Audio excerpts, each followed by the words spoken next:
Hi, I'm Karina, Living Lean Six Sigma, Living L6S, and you probably clicked on this episode to find out if you messed up while you were tiling or what you're getting yourself into. So let me help you out here. A couple of tips and tricks. I am not a tiler, so there's my disclaimer, but I can share with you what has worked for me, and hopefully it can help you out. So we are tiling with ceramic tiles that look like wood, and a couple of tips and tricks that I learned along the way that might help you out and is definitely helping me out. So let's go with tip number one.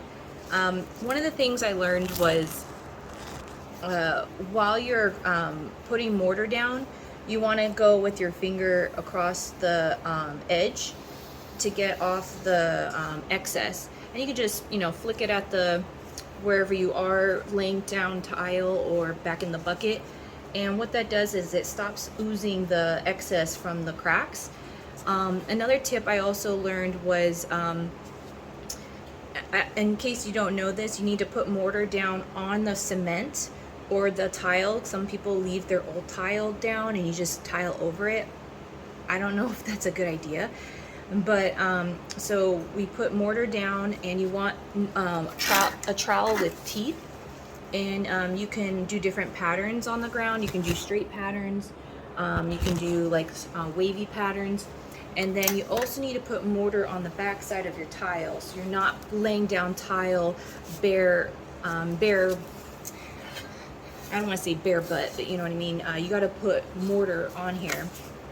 And if you're tiling, I highly recommend you tile with a partner. So here,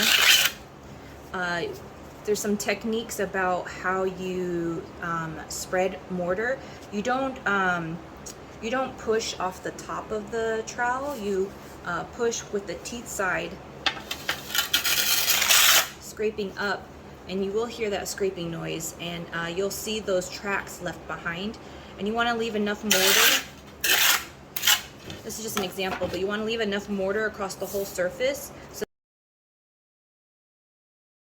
that when this mortared surface and that mortared surface meet, you'll put the tile down, and then you'll take a mallet and then you'll tap down the air bubbles.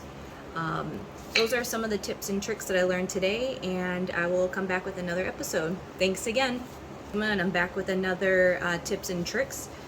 This episode, I wanted to let you know that if you do get sponges, first I highly recommend getting sponges. Sponges are useful for wiping off the excess that comes in between the gaps and when you leave your paw prints on the tile. And then I don't recommend getting a sponge that's just all this surface. I recommend getting one of these sponges that has a scrubber on one side.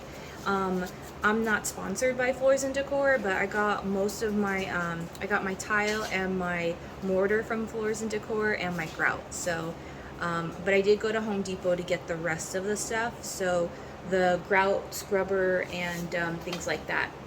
Another tip and trick I highly recommend is to have some kind of chisel or flat scraping surface of some kind, and that's to help get anything that might have dried up to scrape off the tile. And then also, if you do have excess, sometimes it's just easier to scrape it up and then flick it into the bucket. Something also I learned about the consistency of the mortar itself. It needs to be thick like peanut butter.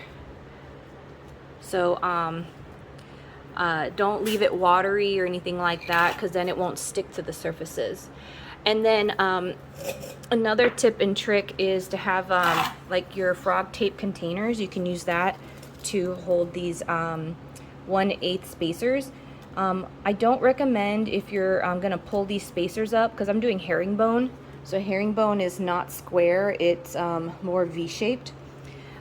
So what I did like about these was that they were lighter and less material, but what I didn't like about these is that the mortar would get in between these little spaces and wouldn't allow me to pick up the spacers after with some pliers. So I actually recommend, if you're gonna do some kind of herringbone and you're not picking these things back up, get the ones without the spacers in between, and so these are way easier to pull up. And yeah, that's my tips and tricks for this episode. So I'll see you in the next one.